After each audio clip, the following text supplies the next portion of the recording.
94.16 পাইছোঁ আৰু 6টা ছাবজেক্টৰ ভিতৰত 6টাতে মানে এটা। হয় হয়। তোমাৰ ভৱিষ্যতে কি হোৱাৰ আশা? মই ভৱিষ্যতত মানে ভাবিছোঁ ডক্টৰ হ'ম। ডক্টৰ হ'বা। তুমি কেই ঘণ্টাকৈ নিয়মিতভাৱে লেখাপঢ়া কৰিছিলা? তাত মানে আগত মানে মেট্ৰিকৰ 3 মাহ আগত মানে 15 ঘণ্টাকৈ পঢ়িছোঁ আৰু তাৰ আগত 7-8 ঘণ্টা পঢ়িছোঁ। হয়, তুমি ছাত্ৰ ছাত্ৰীক কি পৰামৰ্শ দিবা? ছাত্ৰ ছাত্ৰীক এতিয়া মানে পৰামৰ্শ কি মানে ভালকৈ পঢ়িব লাগিব, মানে ইমান মানে ইণ্টাৰনেটত ব্যস্ত নাথাকি ভালকৈ পঢ়িব লাগিব।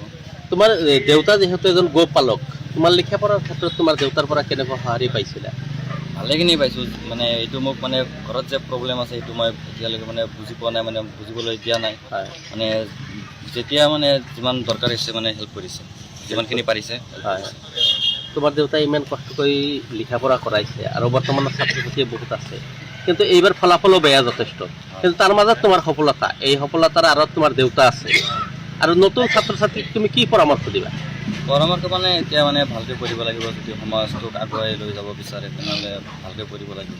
দিব লাগিব আমি যিজন ব্যক্তিৰ ল'ৰা তেখেত হ'লে এজন গোপালক, এজন একেবাৰে দুখীয়া পৰিয়ালৰ মানুহ তেখেত, আৰু সেই পৰিয়ালটোৰ পৰা তেওঁ এজন যে সন্তান জন্ম দি ভিতৰুৱা অঞ্চলৰ পৰা এটা ভাল ৰিজাল্ট কৰিব পাৰিছে, তাৰ কাৰণে আমি ল'ৰাজনক আৰু ল'ৰাৰ দেউতাকক আমি ধন্যবাদ দিব লাগিব। আচলতে গৰু পোহোঁ আমি। হয়, আমাৰ এইটোৱেই কাম। হয়, এইটো কাম। কিমান লিটাৰকৈ কেইটা গৰু আছে আপোনাৰ?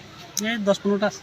হয়, আপোনাৰ ল'ৰাটোক লেখা পঢ়াৰ ক্ষেত্ৰত আপোনাৰ অসুবিধা হৈছে কেনেকুৱা? এই অসুবিধাটো হৈছেই, হয়, মাজে সময়ে অসুবিধা হৈছে পইচা দিওঁতে। হয়, তথাপি লেখা পঢ়া হৈছে। তথাপি লেখাপঢ়া কৰিছে। এইটো আচলতে আমাৰ এই এটা অঞ্চলৰ এইটো গৌৰৱ, আমাৰ বঙাইগাঁও জিলাৰ যিটো সামগ্ৰিক ফলাফল খুবেই বেয়া। তাৰ মাজতে আমাৰ এই বঙাইগাঁও জিলাৰে সুসন্তান আমাৰ মহিবুল হাছান এই সফলতা কঢ়িয়াই আনিলে, এইটো ছাত্ৰ সমাজৰ বাবে এটা সৌভাগ্য বুলি খবৰ আৰু ভাল খবৰ। আৰু এই মহিবুল হাছানৰ যিটো সংকল্প, যি পৰিয়ালৰ পৰা তেওঁ ইমান ভাল ৰেজাল্ট কৰিল, আমাৰ ছাত্ৰ ছাত্ৰীবিলাকে সংকল্প ল'ব লাগে। যিহেতু মহিবুল হাছানে ইতিমধ্যে তেওঁৰ ভৱিষ্যত যিটো উদ্দেশ্য তেওঁ ব্যাখ্যা কৰিছে যে মই এজন ডক্টৰ হ'ম, কাৰণ মহিবুল হাছানৰ দেউতাকে গোপালক, তেওঁ বহুত কষ্ট কৰি তেওঁৰ ল'ৰাজনক আগবঢ়াই লৈ গৈ আছে। যদিও তেওঁৰ দেউতাক লিখা পঢ়াত ইমান আগবঢ়া নাছিল, তেওঁৰ ল'ৰাক কেনেকৈ আগবঢ়াই লৈ যাব লাগে এইটো আমাৰ সমাজৰ কাৰণে এটা বিৰল উদাহৰণ হৈ থাকিব।